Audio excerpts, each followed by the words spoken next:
My name is Ashley Severe. I'll be your instructor in this course of comprehensive desk adjusting. In this course, we'll be going over industry standard practices while handling desk claims. Some of the courses and topics that we're going to be talking about is number 1, mastering your desk. Number 2, mastering policy reading. Number 3, mastering desk adjusting itself. And number 4, mastering revisions and supplements as they come in. As a desk adjuster, you're going to have to learn all 4 of these skills to be proficient and efficient in handling claims. And together, we're going to tackle each one of these topics one by one. First one we're going to talk about is mastering your desk.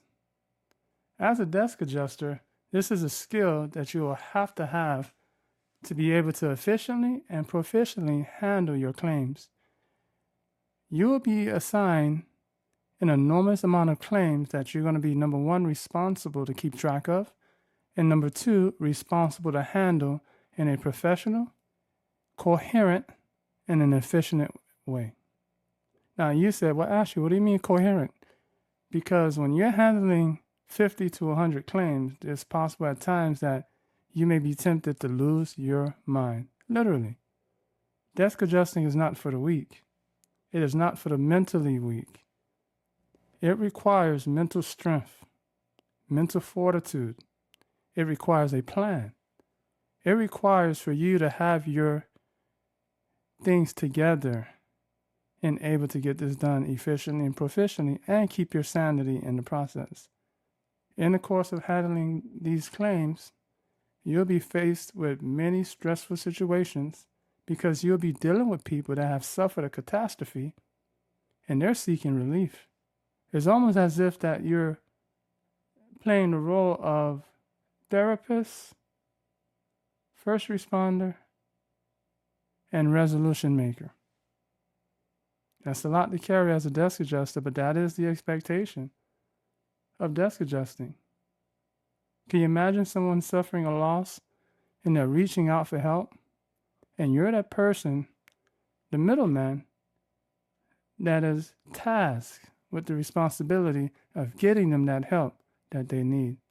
So please understand what you're getting into when you're considering desk adjusting. It is a rewarding career in many ways than one.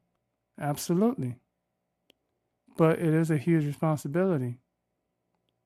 Now, if you follow these steps and the things that we'll be learning in this course, you will do well, but it will require 100% commitment. Organization defeats stress, and it increases creativity during desk adjusting. There are some minimum requirements that you're going to have to meet in able to be effective and proficient at what you do. That first requirement is that you have to find a quiet space, an area where there's no noise or possible distractions that can be communicated while you're on the phone talking with these insureds. Secondly, you have to have a desk with adequate desk space that can hold a laptop and a monitor. Yes, a monitor is definitely a recommendation for you. To be working off just a laptop, you'll be increasing your stress, and creativity will be stifled. Thirdly, your minimum requirements for your laptop should be at least 12 gigabytes of RAM. I highly recommend that the memory is a solid state drive. Why is that important? Because a solid state drive works a whole lot more efficiently than a regular hard drive. And it works fast. So I would highly recommend that you have a laptop that has at least 12 gigabytes of memory, RAM space, and the hard drive is actually a solid slate drive on the computer, SSD drive. Also, you should have basic computer skills to know how to work the Word program, Microsoft Word, Microsoft Outlook, and Microsoft Excel. All three of these are important softwares that you should have at least a basic understanding of how to use these softwares.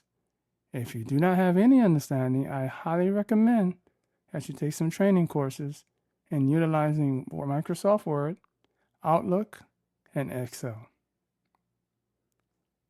The next one is you need to have file organization. Know how to create a file within a file. Know how to store information for future processing.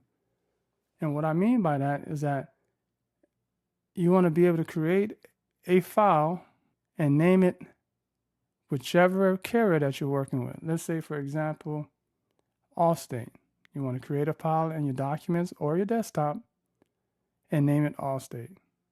And then you open up that file, and then you create a second file within that file that says residential claims. And then you open up that file, and in that file, you'll create a file for each insured that you're working with. And here is where you would store all the information pertaining to that insured inside that file. Now, I would want to, before we go any further, when we talk about file organization, we want to make sure that we're not storing these files on our computer per se for security reasons.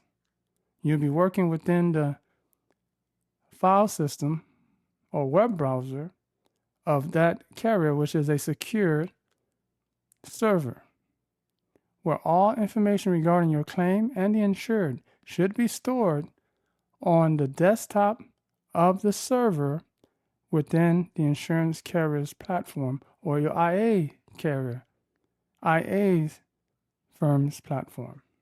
Never store these files on your personal computer where other people can have access to personal, identifiable information that belongs to the insured or the carriers.